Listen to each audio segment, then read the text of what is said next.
Some of the cases that I cover will be better known than the others, but every case with tragedy is worth revisiting to highlight the victims and see what, if any, lessons can be learned.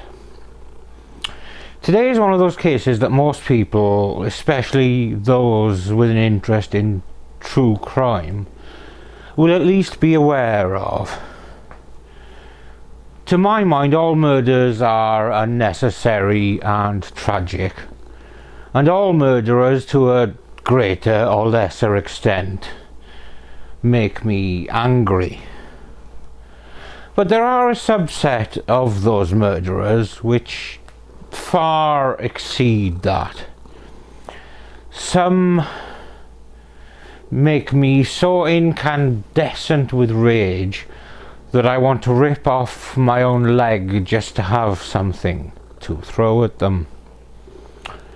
Creatures so vile and inhumane that the nature versus nurture argument feels completely redundant, because they are so incredibly evil and devoid of humanity that you think they can only be the spawn of Satan himself. People who boil my piss so completely that I urinate pure steam. And it's one such waste of skin that I will discuss today, as we go back to the 2010s to look at the frightening and extreme escalation in the fatal crimes of Dale Cregan. This is Murder of Crows.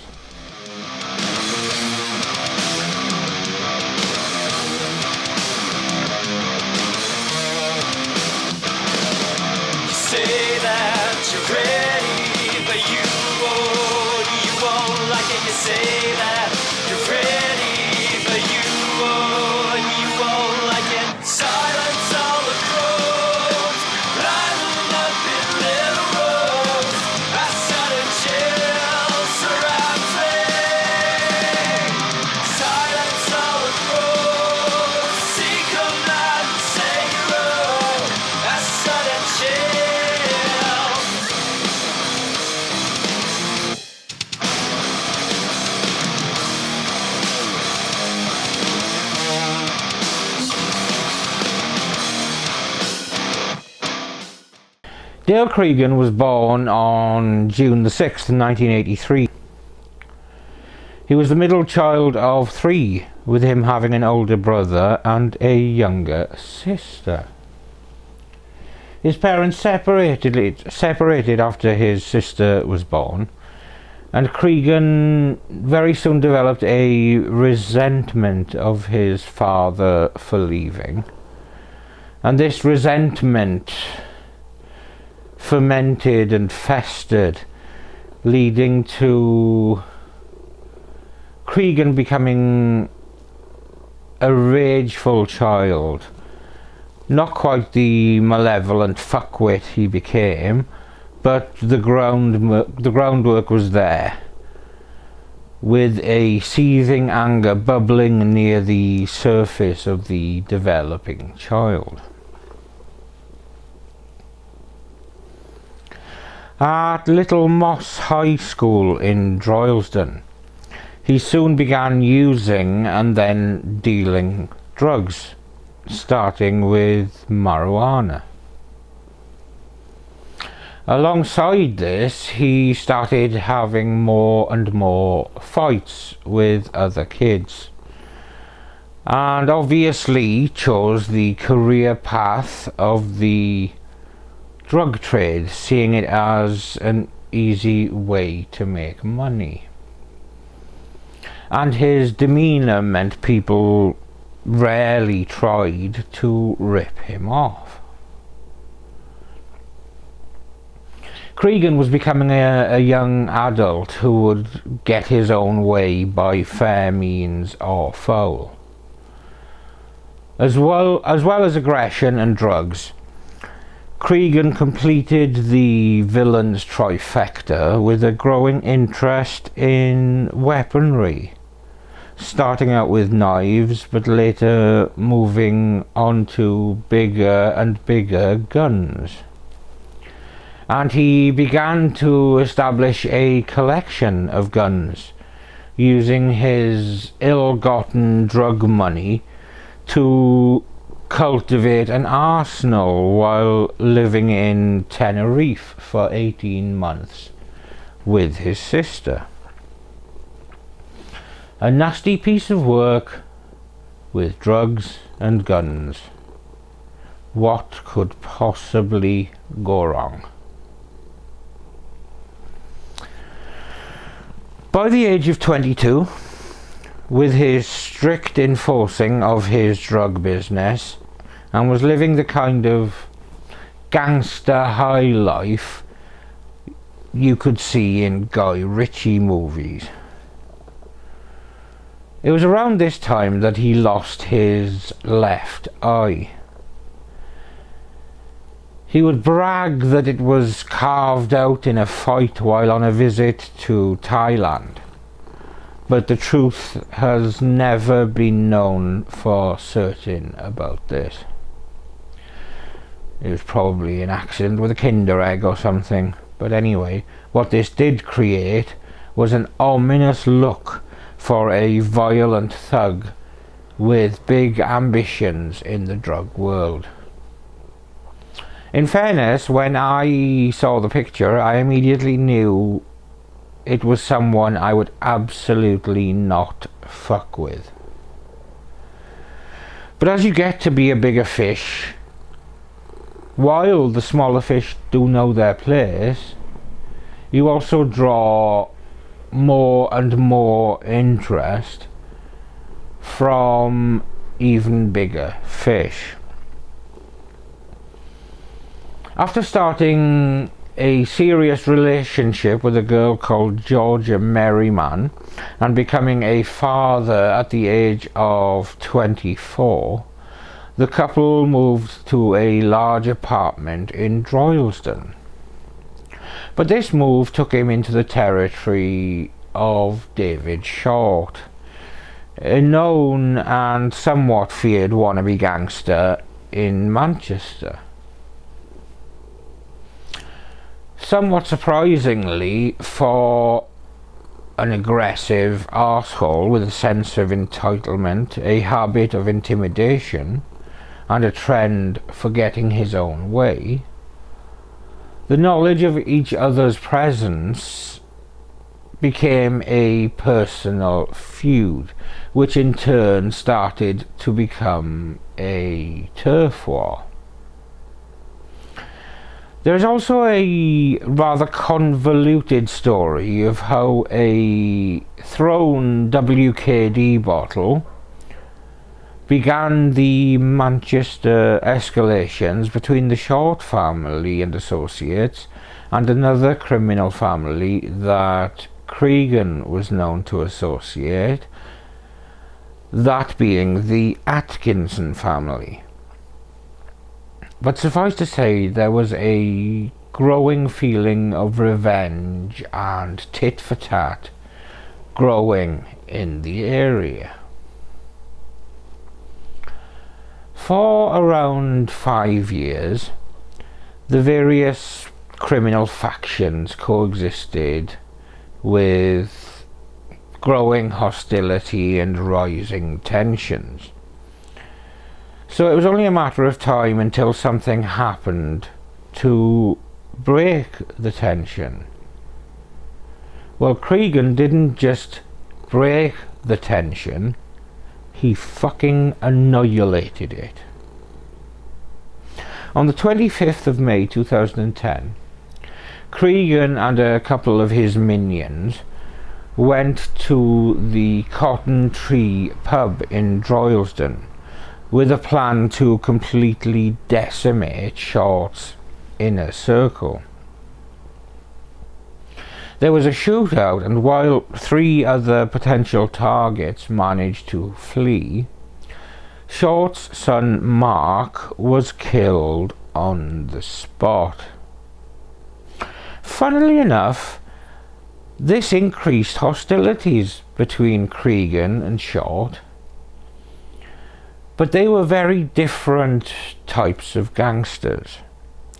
Short, in the more classic style, was more of a thinker and a planner, and he would plant seeds to reap later, while Cregan was a purely aggressive force, impulsive and keen to stamp his authority on any situation. Short's tactic in this case was to keep poking the bear, in the hopes that Cregan would implode or act incorrectly or indecisively without thinking. Short let it be known that in revenge for Cregan killing his son Mark, Short would rape and kill Cregan's 4-year-old son. Now Cregan didn't take too kindly to this, so he started planning an attack. On the 10th of August 2012, Cregan and an accomplice went to Short's home and shot him 9 times, killing him instantly. But this wasn't enough for the nasty bastard, so he gilded the lily by throwing a hand grenade at the prone body, blowing it to pieces.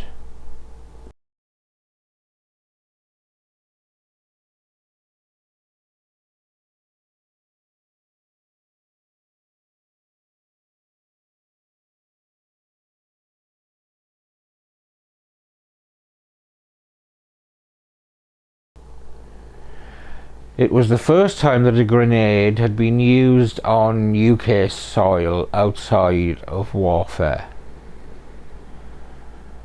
The ruthless attack with high-level military hardware led to an immediate and significant police presence, and a manhunt for Cregan was underway.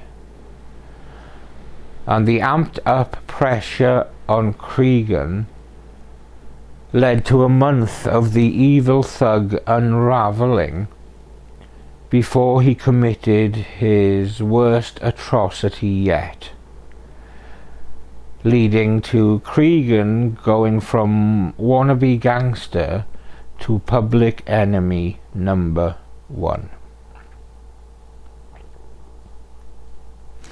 Perhaps unsurprisingly, Cregan went to ground after the murder of David Short. There was a massive national campaign pleading for the arrest of Cregan, with £50,000 offered for information leading to his capture. Now, I was living in Nottingham at this time, and I remember seeing the posters on buses and thinking what a scary looking dude he was.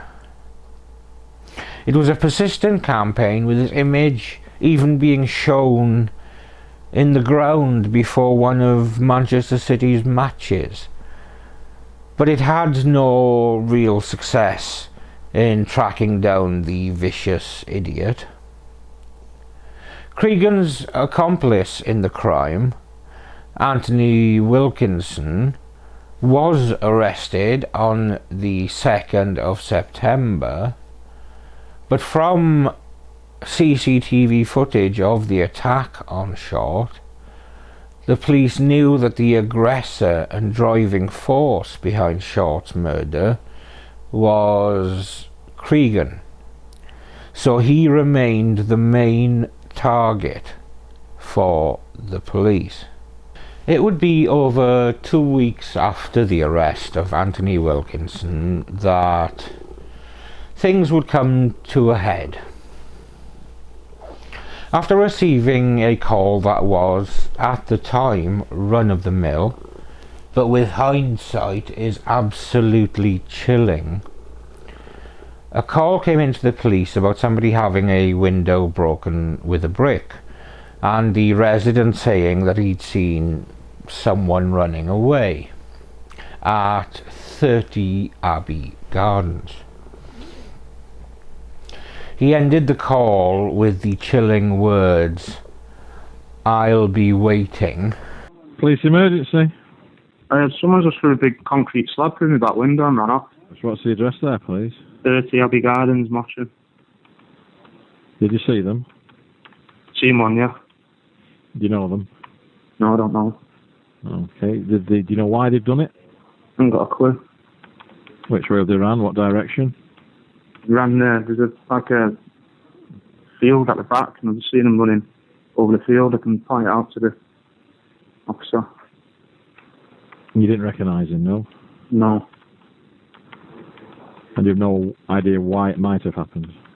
Off the top of my head, no. I'm trying to wrap my brains now, see if I pissed anyone off, but I don't think so, no. Right, I'll get an officer up there, have a look round, see if they can see anybody similar, and then they'll come and see you. All right, Adam? How long would it take? Do you know roughly? I know that it's not that serious. But... Well, because it's just happened, it's gone in on the priority, so that's within the hour, certainly. But okay. They'll try and get up there as soon as, if there's a possibility he's still knocking about. All right then, thanks very much. Okay. I'll be waiting. Now, two police officers were dispatched to respond to what seemed to be a small-scale occurrence of criminal damage. PC's Fiona Bourne and Nicola Hughes arrive at Abbey Gardens to talk to the resident.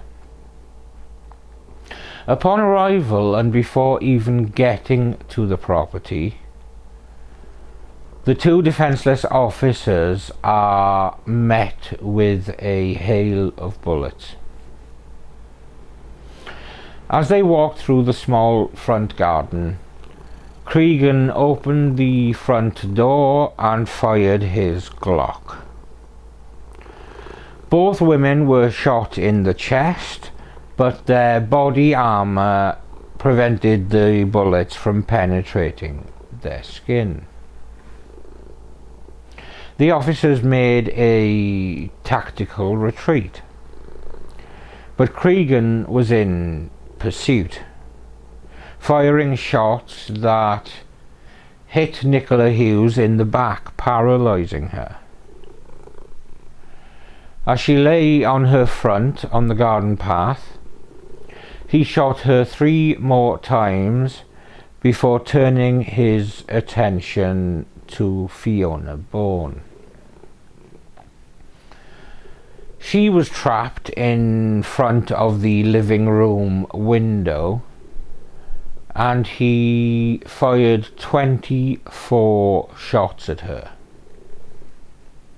She managed to fire her taser, but unfortunately she missed, and Cregan killed her with a shot to the heart. Cregan then returned to Hughes, firing 3 more shots into her head.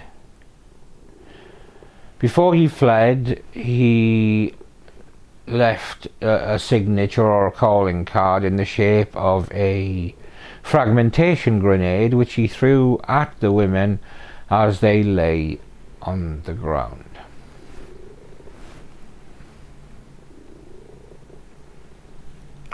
The cowardly fucking bully then immediately drove to Hyde police station and admitted killing the 2 police officers, chillingly saying, "Sorry about those 2 that have been killed. I wish it was men. I've dropped the gun at the scene and I've murdered 2 police officers. You were hounding my family, so I took it out on yous. I'm wanted by the police, and I've just done 2 coppers. So naturally he blamed the police for the final 2 killings, for hounding his family. He could have just handed himself in before this incident, but he didn't. I cannot understand how anyone can take a life, but to do so completely devoid of emotion is harder still to understand. In the interview, he even blamed the police for him handing himself in because the police couldn't seem to find him.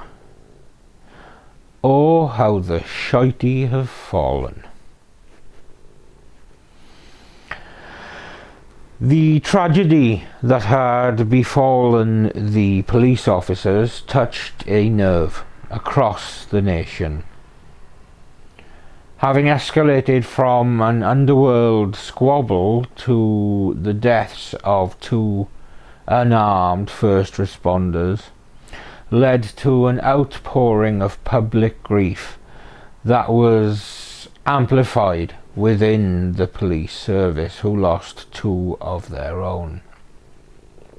Floral tributes were left, vigils were held, and the focal point for the emotions were the funeral services of Fiona Bourne and Nicola Hughes on consecutive days.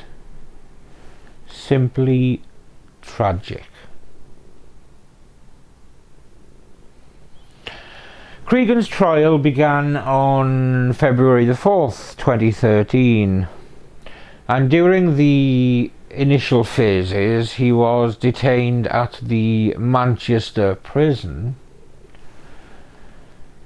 and his trial finally began under very heavy security at Preston Crown Court.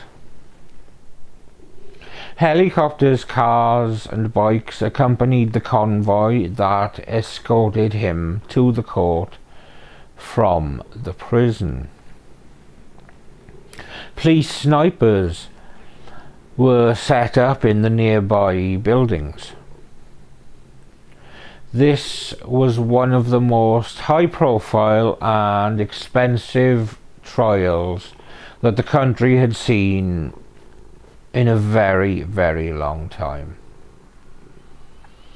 It is estimated that over £5 million were spent in preventing any untoward incident during the trial. 10 defendants were brought to court. 150 police officers, many armed, formed a tight zone around the building, with marksmen on surrounding rooftops and an X-ray scanning unit erected especially for this hearing. Among the accused is Dale Cregan, charged with 4 murders, including those of 2 police officers in a gun and grenade attack. Relatives of PC's Fiona Bourne and Nicola Hughes were escorted into court to hear the prosecution opening the case, describing Cregan as a murderer on the run, who, in September last year, called the police from a house in Hattersley, Manchester, to report a bogus burglary. It was an attempt, the jury was told, to lure police officers to investigate. During his trial, Cregan is said to have become conscious about his appearance and asked the prison staff to make him seem more presentable. Sorry, Cregan, you can't polish a turd. He requested them to shave his beard and to cut his long hair. He took long baths and wore new clothes to the trials. Cregan underwent 2 checks every day, and these checks were mostly focused on his missing left eye, in the event that he was trying to hide something in the eye socket. and the police were suspicious and constantly felt that something was not right, but they never found anything. Now, despite his earlier confessions, he insisted on pleading not guilty to all the charges when his trial opened in February. About a week in, he changed his plea to admit murdering the officers, but it was not until almost the end of the trial, after even his mother had appeared in the witness box to tell the jury that her son had killed the Shorts. It was only then that Cregan admitted that he was responsible for those murders too. The trial concluded eventually, and Cregan was convicted of all 4 murders and also 3 physical assaults.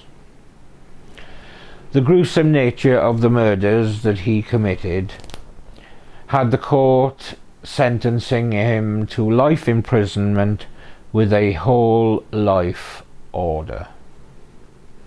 It meant that Cregan would be spending the rest of his life behind bars for sure.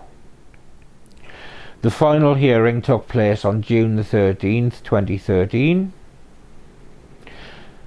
But just a few months after he was imprisoned, Cregan embarked on a hunger strike at HMP Full Sutton. This led to some serious health issues, and police had to transfer him to Ashworth Hospital in September of 2013.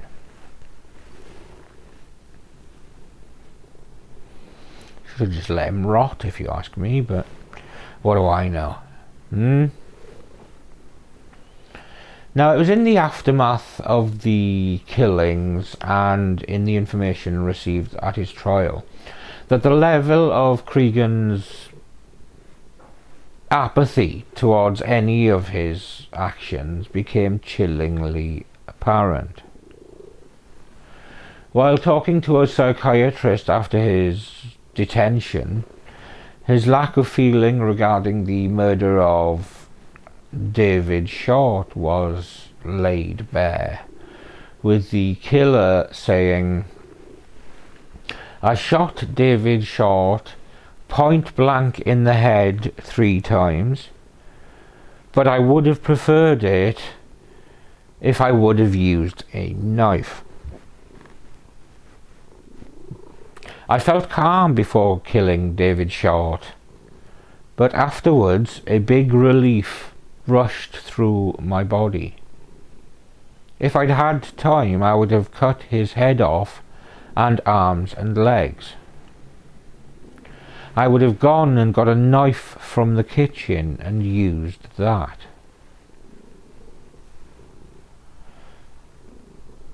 The thoughts were such, I knew I would have to do it. However, after I killed Mark Short, he said he would rape my son. He said he would set him on fire. He threatened my whole family. He told me the gloves are off, so I was always going to kill him.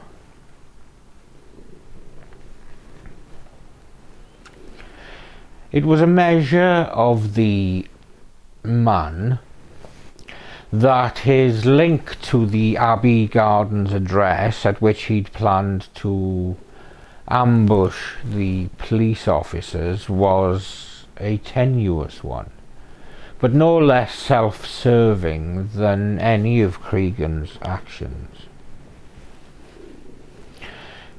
Cregan had turned up at 30 Abbey Gardens, a cul-de-sac on the Hattersley estate in Mottram, east of Manchester city centre.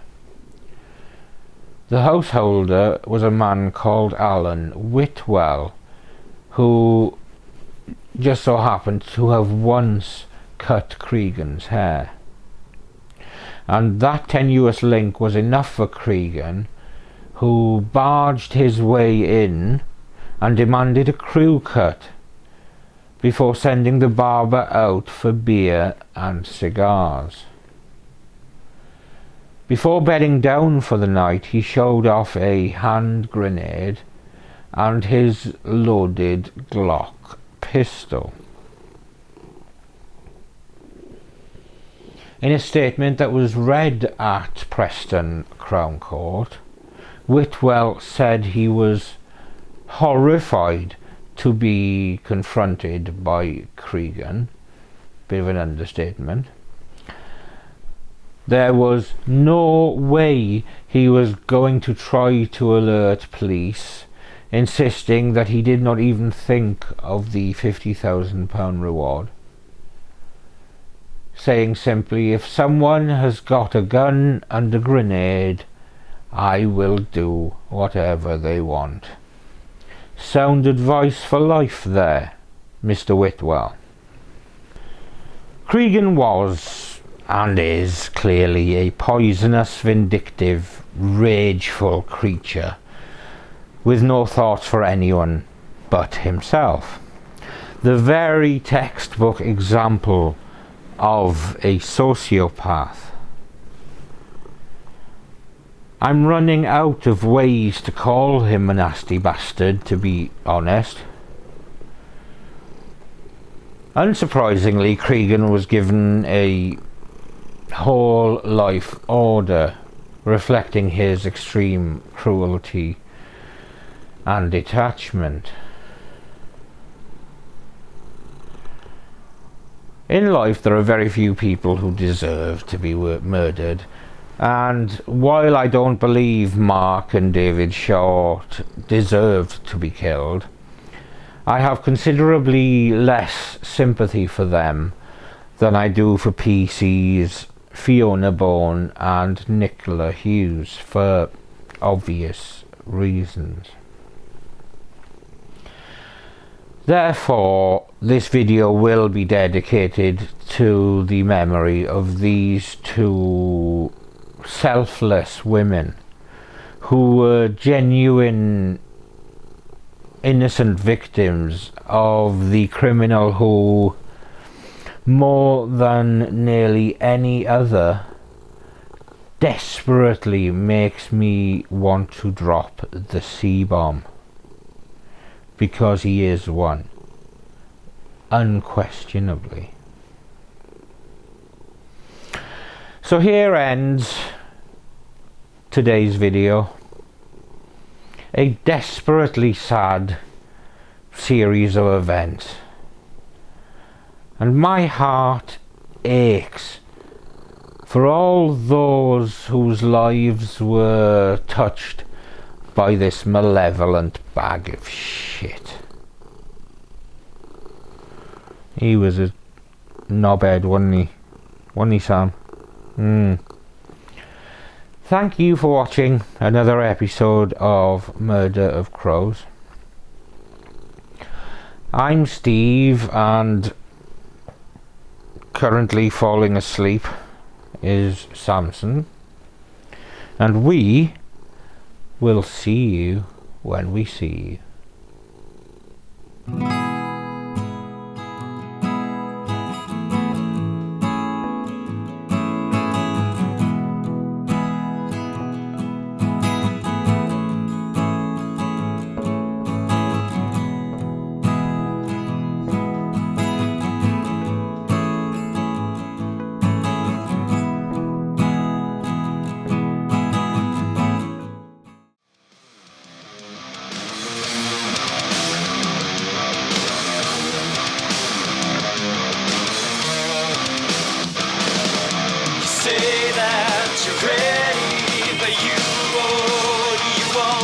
Say that